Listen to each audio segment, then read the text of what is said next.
Hello everyone, this is Tariq Anwar. Welcome back to Ikra Online Learning Platform. Hope you are fine and doing well. Guys, आज के session में past indefinite tense को discuss करना है कि अगर आपको एक्टिव वॉइस में पास्ट इंडेफिनेट टेंस बनाना हो, एक्टिव वॉइस का पास्ट इंडेफिनेट टेंस बनाना हो तो किस तरह से बनाएंगे, पास्ट इंडेफिनेट टेंस का क्या मीनिंग होता है, इसको किस तरह से डिफ़ाइन किया जाता है, कौन से फॉर्मूला को यूज़ किया जाता है इसे फॉर्म करने के लिए, सेंटेंस के स्ट्रक्चर क्या होते हैं, किस टाइप के सेंटेंस हुआ करते हैं। इसके अलावा कुछ रूल्स और प्रिंसिपल्स हैं related to past indefinite tense, उसको भी हम डिस्कस करेंगे। और गाइस, इससे पहले वाली वीडियोस में हमने प्रेजेंट टेंस के जितने भी प्रकार होते हैं, लाइक 4 टाइप के प्रेजेंट टेंस हुआ करते हैं, तो उसे हमने ऑलरेडी डिस्कस कर रखा है। अगर आप मेरी उन वीडियोज़ को नहीं देखे हैं, प्ले लिस्ट में जाए, वहाँ पर सारी वीडियोज़ एक जगह पर मिल जाएगा। So without not taking more time, let me start today's topic.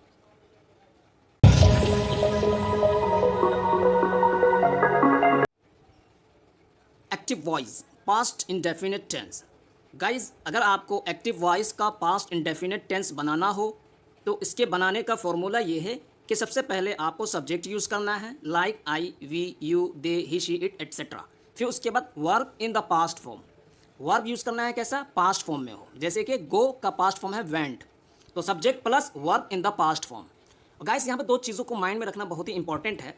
Verb दो तरह के होते हैं, एक होता है रेगुलर वर्ब, एक होता है इरेगुलर वर्ब। रेगुलर वर्ब उस वर्ब को कहते हैं जिसके बनाने का कोई रूल्स या प्रिंसिपल्स हो। फॉर एग्जाम्पल वर्क, ये रेगुलर वर्ब है। क्यों? इसलिए कि इसके लास्ट में ईडी बढ़ा देने से वर्ब का सेकेंड और थर्ड फॉर्म बन जाया करता है, जैसे वर्क, वर्कड, वर्कड। और दूसरा होता है इरेगुलर वर्ब, जिसके बनाने का कोई रूल्स या प्रिंसिपल्स नहीं होता है, लाइक गो। इसके बनाने का कोई कायदा नहीं, क्योंकि ये इरेगुलर वर्ब है, जैसे गो, वेंट, गॉन। तो अगर रेगुलर वर्ब है, अगर उससे पास्ट इंडेफिनिट टेंस बनाना हो तो रेगुलर वर्ब का बेस फॉर्म को यूज़ करना है। जैसे वर्क है तो वर्क, वर्कड।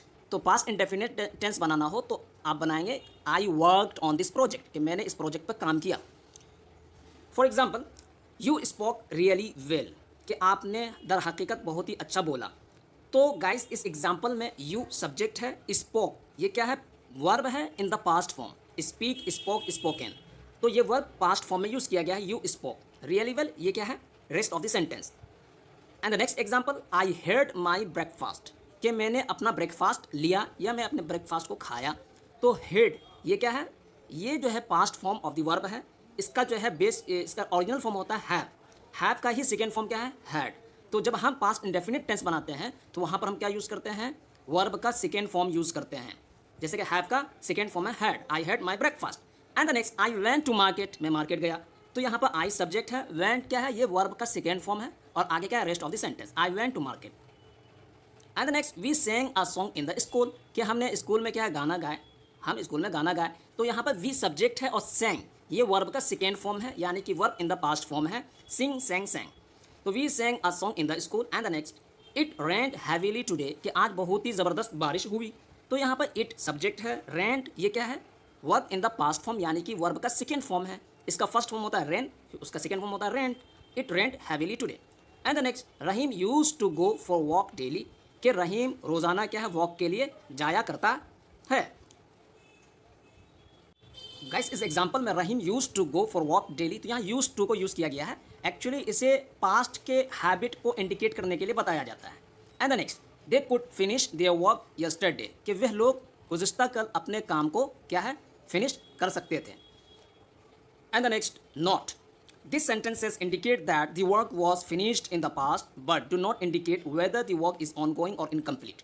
तो गाइस, जितने भी एग्जांपल को मैंने यहाँ मेंशन किया है पास्ट इंडेफिनिट टेंस का, तो पास्ट इंडेफिनिट टेंस का मतलब क्या होता है, तो गाइस इसका मतलब ये होता है कोई एक्शन, कोई काम या कोई इवेंट क्या हुआ माजी में, यानी पास्ट में एंड हुआ, ख़त्म हो गया, लेकिन उस एक्शन या उस इवेंट के ऑनगोइंग जारी रहने या इनकम्प्लीट होने के बारे में कुछ पता नहीं हुआ करता है। और इसी के साथ साथ किसी भी एक्शन के कंप्लीट होने का समय और वक्त भी पता नहीं हुआ करता है। इसे हम कहते हैं past indefinite tense.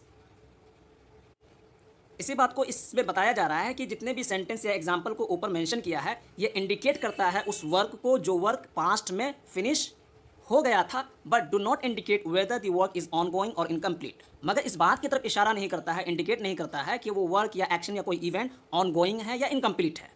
And it does not even give the period for completion of the work. और इसी के साथ साथ पास्ट इंडेफिनिट टेंस में किसी काम या वर्क या इवेंट के कंप्लीशन का पीरियड भी पता नहीं हुआ करता है। And the next rule number 1, in this tense the second form of the verb is used with each subject. तो गाइस रूल नंबर 1 में इस बात को बताया जा रहा है कि जब भी आप पास्ट इंडेफिनिट टेंस बनाते हैं तो पास्ट इंडेफिनिट टेंस बनाते समय आपको सब्जेक्ट के साथ वर्ब का सेकेंड फॉर्म को यूज़ करना है।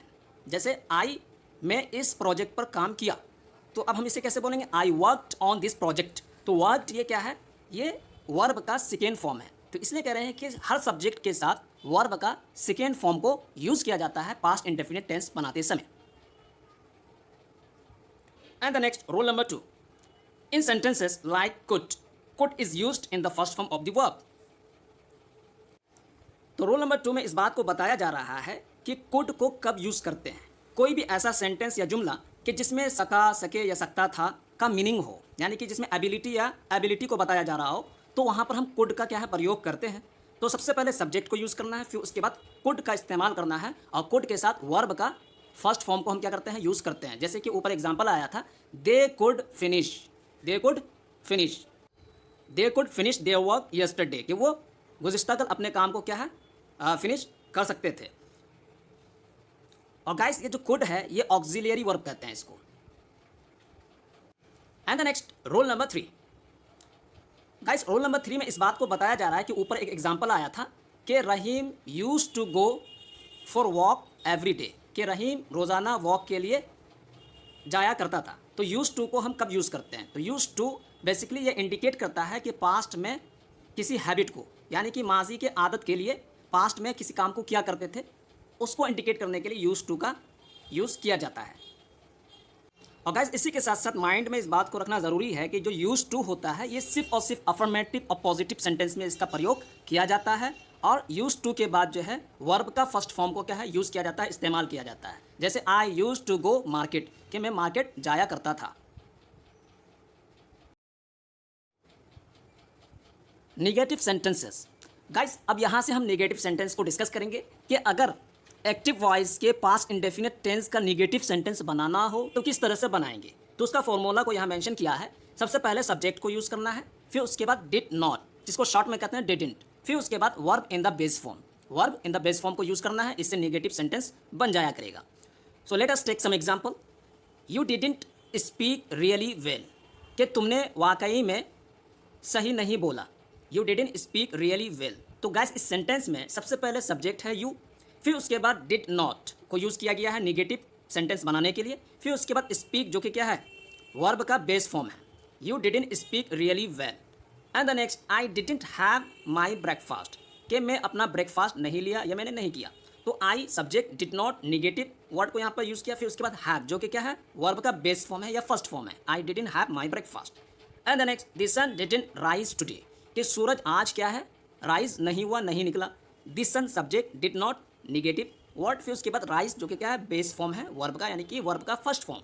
तो ये क्या है निगेटिव सेंटेंस है। Just like that, he didn't tell a lie, कि वो उसने झूठ नहीं बोला। The girl never saw a white elephant, कि गर्ल ने क्या है वाइट एलिफेंट को कभी नहीं देखा। वी कुडंट प्ले क्रिकेट, कि हम क्रिकेट नहीं खेल सके। And the next rule number 1, तो गाइस रूल नंबर 1 में इस बात को बताया जा रहा है कि जब भी आपको पास्ट इंडेफिनिट टेंस का निगेटिव सेंटेंस बनाना हो तो डिड नॉट का प्रयोग कहाँ करेंगे।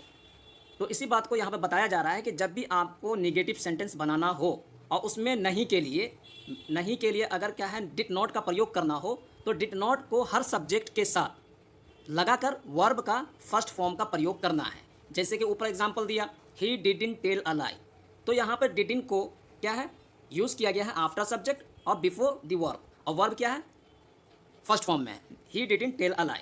तो इसी बात को यहाँ बताया जा रहा है निगेटिव सेंटेंस बनाने के लिए डिड नॉट का प्रयोग करना है हर सब्जेक्ट के साथ, और उसके बाद क्या यूज़ करना है वर्ब का फर्स्ट फॉर्म। तो इससे क्या नेगेटिव सेंटेंस बन जाया करेगा। और ये जो डिड है ये ऑक्सिलियरी वर्ब का काम करता है। And the next rule number 2, and with never comes the second form of the verb, never is used for कभी नहीं। तो गाइस रूल नंबर 2 में इस बात को बताया जा रहा है कि जो नेवर एक वर्ड आया था ऊपर कि the girl never saw a white elephant, कि लड़की ने कभी भी सफ़ेद हाथी को नहीं देखा। तो कभी भी नहीं, इसका मीनिंग पैदा करने के लिए हम नेवर का प्रयोग करते हैं। और guys one thing is keep in your mind कि नेवर के बाद जो है वर्ब का सेकेंड फॉर्म को यूज़ किया जाता है। वर्ब का सेकेंड फॉर्म जैसे कि यहाँ पर है द गर्ल नेवर सॉ, तो सा ये क्या है, वर्ब का सेकेंड फॉर्म है। फर्स्ट फॉर्म है सी सा सीन, तो द गर्ल नेवर सॉ, तो नेवर के बाद क्या है, वर्ब का सेकेंड फॉर्म का प्रयोग होता है। और नेवर का मीनिंग होता है कभी भी नहीं। Interrogative sentences. गाइस अब हम यहाँ से इंटरोगेटिव सेंटेंस को डिस्कस करेंगे कि अगर एक्टिव वॉइस के पास्ट इंडेफिनिट टेंस का इंटरोगेटिव सेंटेंस बनाना हो, सवाल या जुमला बनाना हो, तो किस तरह से बनाएंगे। तो इसका फॉर्मूला ये है कि सबसे पहले आपको जो ऑक्सिलियरी वर्ब होता है डिड, सबसे पहले डिड को यूज़ करना है, फिर उसके बाद subject like I we you they etcetera, फिर उसके बाद जो है verb in the base form को यूज़ करना है। Did plus subject plus verb in the base form, इससे इंटरोगेटिव सेंटेंस बन जाया करेगा। So let us take some example to understand that. Did you speak really well, क्या आपने सही में वाकई में सही बोला। Did you speak really well, क्या आपने वाकई में सही बोला। तो गाइस इस सेंटेंस में डिड क्या है, ऑक्सिलियरी वर्ब है, सबसे पहले इसको यूज़ किया गया, फिर उसके बाद सब्जेक्ट यू, फिर उसके बाद क्या है वर्ब बेस फॉर्म, वर्ब का बेस फॉर्म यानी फर्स्ट फॉर्म को यूज़ किया गया है। Did you speak really well. Just like that did I have my breakfast, क्या मैं अपना ब्रेकफास्ट को ले लिया। तो यहाँ पे भी डिड क्या है, ऑक्सिलियरी वर्ब को पहले यूज़ किया, फिर उसके बाद सब्जेक्ट, फिर उसके बाद वर्ब का फर्स्ट फॉर्म, फिर उसके बाद rest of the sentence. Did this boy sleep here, did you never go to Switzerland, क्या तुम कभी भी स्विट्जरलैंड नहीं गए। What did Sabbir ate today, कि सब्बीर ने आज क्या खाया। When did she come here, वो यहाँ कब आई। तो ये सारे सेंटेंसेस इंट्रोगेटिव सेंटेंस कहलाते हैं। और इन तमाम जुमलों में ऑक्सिलियरी वर्ब को पहले यूज़ किया गया है, फिर उसके बाद सब्जेक्ट, फिर उसके बाद वर्ब का फर्स्ट फॉर्म को यूज़ किया गया है। And the next rule number 1। तो गाइस रूल नंबर 1 में इस बात को बता रहे हैं कि अगर कोई भी सेंटेंस क्या से स्टार्ट हो, अगर इंटरोगेटिव सवाल या जुमला क्या से स्टार्ट हो, जैसे कि did you never go to Switzerland, क्या तुम कभी भी स्विट्जरलैंड नहीं गए, तो ये सेंटेंस क्या से स्टार्ट हो रहा है। तो कोई भी सेंटेंस इंटरोगेटिव सेंटेंस क्या से स्टार्ट हो, बिगिन हो, तो उस क्या का ट्रांसलेशन नहीं करते हैं। तो क्या करते हैं, जो ऑक्सिलियरी वर्ब होता है उसको हम पहले रखते हैं, फिर उसके बाद सब्जेक्ट, फिर उसके बाद क्या है जो वर्ब का फर्स्ट फॉर्म होता है उसे यूज़ करते हैं, फिर रेस्ट ऑफ द सेंटेंस। जैसे did you never go to Switzerland, तो यहाँ पर ऑक्सिलियरी वर्ब डिड को यूज़ किया, फिर उसके बाद सब्जेक्ट, फिर उसके बाद गो जो कि क्या है वर्ब का first form. In addition to that, अगर इंट्रोगेटिव सेंटेंस के मिडिल में आता है, अगर क्या यानी क्वेश्चन वर्ड जो होता है वेयर व्हेन व्हाई, अगर क्वेश्चन वर्ड इंट्रोगेटिव सेंटेंस के मिडिल में आ जाए, तो ऐसी सूरत में सबसे पहले आपको उन क्वेश्चन वर्ड का क्या है ट्रांसलेशन करना है, फिर उसके बाद ऑक्सिलियरी वर्ब को रखना है, फिर उसके बाद क्या है सब्जेक्ट, फिर उसके बाद वर्ब का फर्स्ट फॉर्म। जैसे कि what did Shabbir eat today, कि शब्बीर ने आज क्या खाया, शब्बीर ने आज क्या खाया। तो इस सेंटेंस में क्या क्या है, बीच में आ रहा है, स्टार्टिंग में नहीं आ रहा है। तो इस वजह से अब हम क्या का ट्रांसलेशन करेंगे व्हाट से, फिर उसके बाद ऑक्सिलियरी वर्ब, फिर उसके बाद सब्जेक्ट, फिर उसके बाद वर्ब का first form. What did Shabbir eat today. तो इस बात को रूल नंबर 2 में बताया जा रहा है। So have a look at this. If a question word such as where, why, when, etc. comes in the middle of the question sentence, then first of all write the English of those words. अगर question word जिस तरह where, why, when इस जैसे अगर question word यानी interrogative sentence के middle में आ जाए, तो सबसे पहले आपको इन वर्ड्स का इंग्लिश लिखना है। Then add did and after that the subject. फिर उसके बाद did जो ऑक्सिलियरी वर्ब है उसको ऐड करना है, फिर उसके बाद सब्जेक्ट, फिर उसके बाद first form of the verb को यूज़ करना है। And the next rule number 3. If the interrogative sentence is also negative, we use not before the verb and never for कभी नहीं। तो गाइस रूल नंबर 3 में इस बात को बताया जा रहा है कि अगर इंट्रोगेटिव सेंटेंस नेगेटिव में भी हो तो नहीं के लिए वर्ब से पहले नॉट का और कभी नहीं का मीनिंग देने के लिए नेवर का इस्तेमाल करते हैं। For example, did I not go to market, तो ये सेंटेंस इंट्रोगेटिव सेंटेंस है, मनफी में है, यानी कि निगेटिव इंट्रोगेटिव सेंटेंस है। Did I not go to market, क्या मैं मार्केट नहीं गया। तो यहाँ पर नॉट का प्रयोग कहाँ किया गया है, वर्ब से पहले। Did I not go, go verb है, उससे पहले नॉट का प्रयोग किया गया है।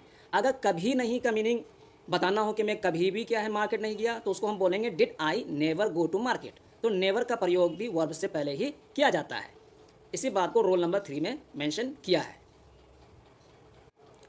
Moreover, in the sentence with never, due to did, the first form of the verb is also used after never. तो गाइस इसमें एक बात को और जहन में रखना है कि जब इंट्रोगेटिव सेंटेंस निगेटिव हो और वहाँ पर नेवर का यूज़ करना हो तो ऐसी सूरत में नेवर के बाद वर्ब का फर्स्ट फॉर्म का ही प्रयोग किया जाता है। वंस अगेन, अगर इंट्रोगेटिव सेंटेंस निगेटिव में हो और वहाँ पर नेवर का प्रयोग किया गया हो तो नेवर के बाद जो वर्ब आएगा वो वर्ब का फर्स्ट फॉर्म होगा। जैसे डिड आई नेवर गो, तो गो ये फर्स्ट फॉर्म है।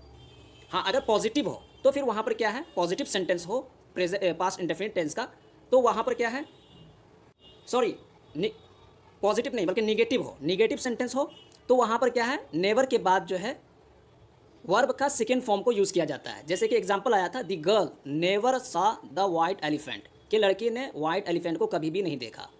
तो इसी बात को बता रहे हैं कि अगर नेवर का प्रयोग निगेटिव सेंटेंस में हो मगर वहाँ पर ऑक्सिलरी वर्ब यूज़ ना किया गया हो जैसे डिड, तो ऐसी सूरत में नेवर के बाद क्या है, वर्ब का सेकेंड फॉर्म यूज़ होगा। अगर सेंटेंस में डिड ऑक्सिलरी वर्ब हो और वहाँ पर नेवर का भी प्रयोग हो तो नेवर के बाद जो है वर्ब का फर्स्ट फॉर्म का ही प्रयोग किया जाएगा। जैसे कि did I never go to market.